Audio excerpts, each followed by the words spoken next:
है signals, right. We will discuss about one to one communication and one to many communication, right. One to many communication के अंदर क्या होता है कि हम एक हमारे पास ट्रांसमीटर होता है and there are different receivers. अगर सभी रिसीवर्स की सेम फ्रीक्वेंसी हो जाएगी equal to the transmitting frequency, तो सभी रिसीवर्स पर हमारे को साउंड क्या सुनाई देगी? इक्वल साउंड सुनाई देगी, सेम साउंड सुनाई देगी। जस्ट लाइक अ रेडियो, अब रेडियो के ऊपर अगर वो 92.7 पर कुछ सिग्नल भेज रहे हैं, तो आप कोई भी अगर अपने कार के अंदर फ्रीक्वेंसी को सेट 92.7 करोगे तो आपको दोनों गाड़ियों के अंदर बिल्कुल एग्जैक्टली सेम साउंड सुनाई देगी। क्लियर हो रहा बेटा सभी? डन।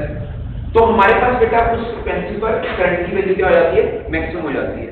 और हमने बेटा नोट के अंदर लिखा था कि जब हमारे पास इसकी रेजिस्टेंस और इसकी रेजिस्टेंस कैंसिल आउट हो जाती है, तो ये जो सा सर्किट है, एलसीआर सर्किट है, ये कौन सा सर्किट बच जाता है? सिर्फ रेजिस्टिव सर्किट बच जाता है। It is only a resistive circuit. अब जो मैक्सिमम वैल्यू ऑफ करंट है वो किसके ऊपर डिपेंड करेगी? That will depend only on the value of resistance. अगर रेजिस्टेंस की वैल्यू ज्यादा होगी, अगर रेजिस्टेंस की वैल्यू ज्यादा होगी तो करंट की वैल्यू क्या होगी? कम होगी। मैक्सिमम वैल्यू करंट की वैल्यू कम। तो यहाँ पर मैं देख रहा हूँ R3, R2 और R1 हमने डिफरेंट रेजिस्टेंस के लिए इसको ग्राफ को बनाया। अगर मैं अकेले को देखूंगा तो यहाँ पर ये मेरे पास फ्रीक्वेंसी, अगर मैं फ्रीक्वेंसी को इंक्रीज करता हूँ तो एक पर्टिकुलर फ्रीक्वेंसी आएगी जब ओमेगा और ओमेगा से इक्वल हो जाएगा, तो उसके कॉरस्पॉन्डिंग करंट की वैल्यू मैक्सिमम आएगी, दैट इज I। ठीक है, तो ये ग्राफ हो गया बिटवीन I एंड ओमेगा। और इसी ग्राफ के अंदर हमने किस रेजिस्टेंस की वैल्यू को वेरी किया। अगर पहले हमने R1 को लिया तो ये ग्राफ बना। अगर अब मैं पहले हमने 5 ओम लिया, लेट्स से अब मैं इसको 100 ओम लेता हूँ, 100 ओम लेकर इस एक्सपेरिमेंट को करूंगा तो मेरे पास ग्राफ ऐसे करके बनेगा। बट ओमेगा की वैल्यू सेम आएगी, ओमेगा नॉट पर इसी ओमेगा नॉट पर मैक्सिमम करंट आएगा, क्योंकि मैं इंडक्टर और कैपेसिटर को चेंज नहीं कर रहा। और सिमिलरली रेजिस्टेंस की वैल्यू को और इंक्रीज कर दूंगा तो ग्राफ में मिलेगी। तो इस ग्राफ पर भी ओमेगा नॉट पर करंट क्या है? मैक्सिमम। यहां तक सब तो क्लियर है। ये ग्राफ को भी ना ड्रॉ करके मैं समझाऊंगा। हां, करेक्ट। नेक्स्ट हेडिंग लिखो बेटा, दैट इज क्यू फैक्टर।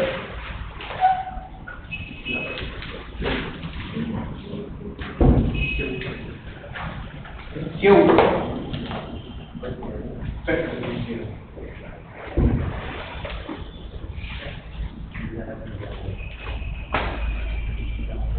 इसमें नोट डाउन करो बेटा।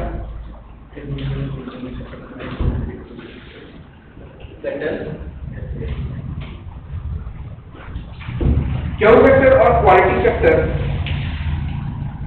क्यू फैक्टर और quality factor of LCR circuit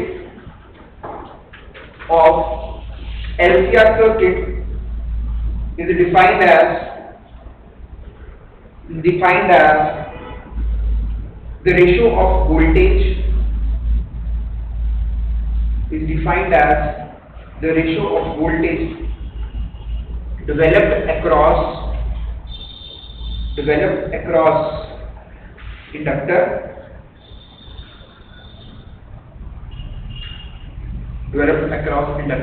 or capacitor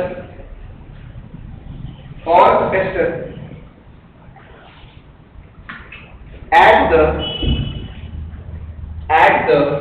resonance voltage applied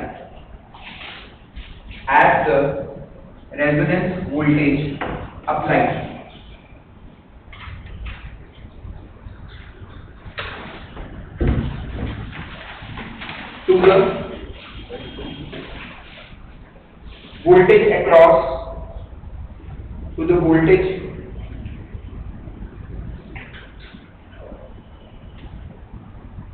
across resistance of the circuit.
बेटा इसको चेंज करके बी कर देंगे। आपको बी रखना है क्या है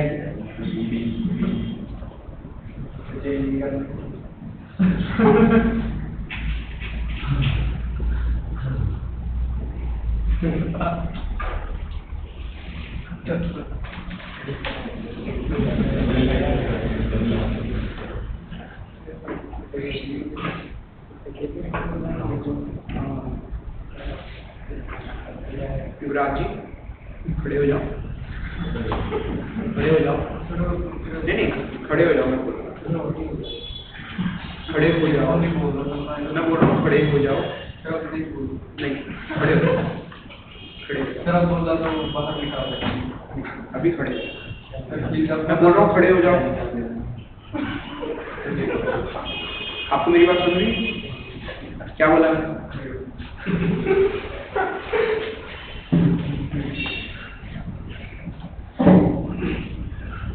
अभी फादर साहब को फोन करो, हाँ किधर ही बुला लेते।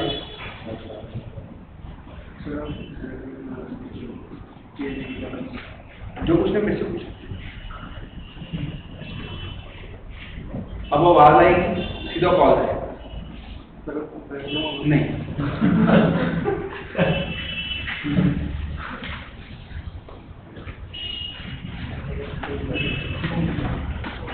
हाँ जी बेटा, हमारे पास उसमें क्वालिटी फैक्टर है। Quality factor is equals to voltage across inductor upon voltage across resistor,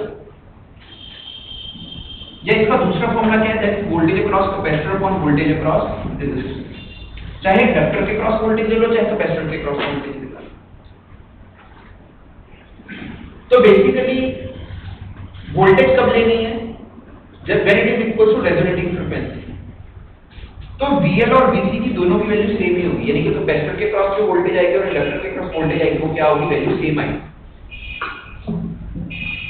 तो अब मैं VL को क्या लिख दिया, वोल्टेज को लिख दिया, that is current into resistance of inductor, और V को क्या लिख दिया, current into voltage resistance. Ohm's law लगाया, ऊपर भी ओम्स लॉ नीचे भी ओम्स लॉ, यहां पर इंडक्टर के क्रॉस, यहां पर रेजिस्टर के क्रॉस, और वो कैपेसिटर के क्रॉस अपॉन रेजिस्टर के क्रॉस। आई से आई कैंसिल हो गया और हमारे पास क्या आ गया, that is XL upon R. और एक्सएल किसके इक्वल होता है, एक्सएल किसके इक्वल होता है, omega N. XL equals to omega into N into R. और एक्सी किसके इक्वल होता है, that is 1 by omega C into are.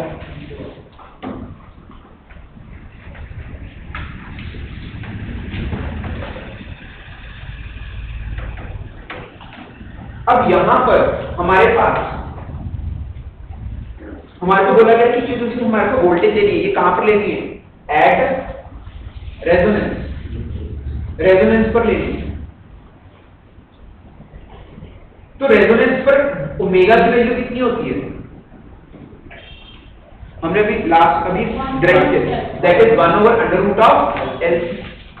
अगर आपको ध्यान हो, क्योंकि 2 पाई ऑफ फ्रीक्वेंसी के तो फ्रीक्वेंसी की वैल्यू 1/2 पाई × √L से, तो ओमेगा की वैल्यू 1/√L से।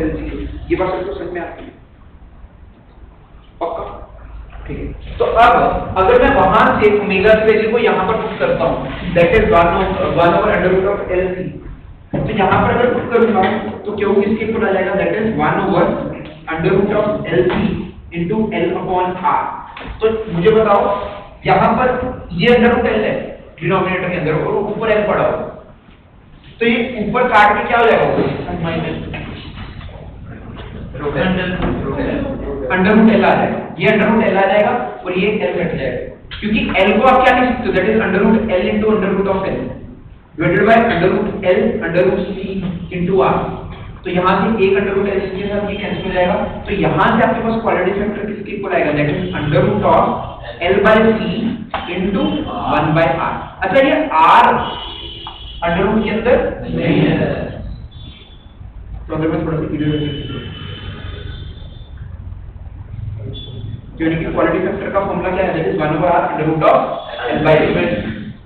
सिमिलरली अगर मैं यहाँ पर भी ओमेगा की वैल्यू को पुट करूंगा, तो यहाँ पर ओमेगा की वैल्यू को 1 ओवर अंडर रूट एल से पुट करूंगा, तो क्या is equal to that is 1 over CR and 1 over under root of L C, और ये ऐसे कहां चला जाएगा न्यूमरेटर के अंदर, तो that is under root of L under root of C upon, अब मैं इस सी को डिवाइड करके लिख रहा हूं, सी को क्या लिख सकता हूं under root under root L under root C upon, और इस सी को क्या लिख दिया, that is under root C into R. तो यहां से ये कैंसिल हो गया, तो यहां से बेटा क्यू की वैल्यू फिर से देखो सेम है, that is 1 over R under root of L by C. यानी this is the formula of quadratic factor. चाहे आप इंडक्टर ओवर रेजिस्टर कर लो, चाहे कैपेसिटर ओवर रेजिस्टेंस कर लो, फॉर्मूला क्या आएगा, सेम आएगा। इस चीज को बेटा नोट डाउन कर।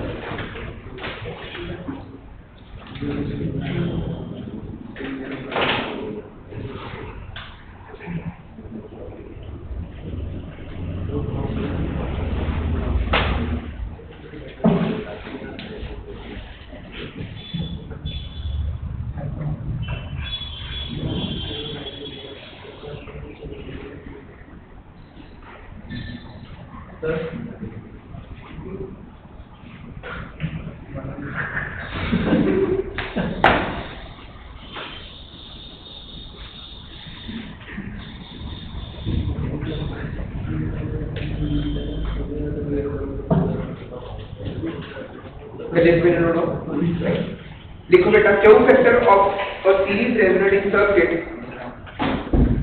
Q factor of a series resonating circuit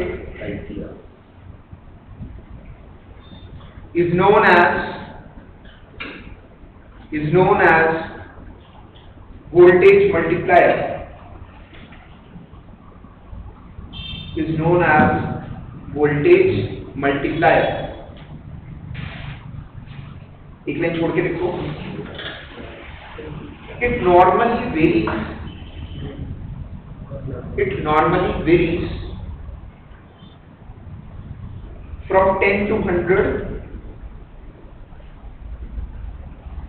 it normally varies from 10 to 100 full stop in VHF, in capital V capital H capital F, in VHF, और ब्रैकेट में लिख सकते हो very high frequency circuit,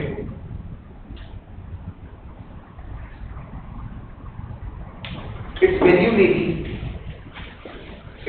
may be very large,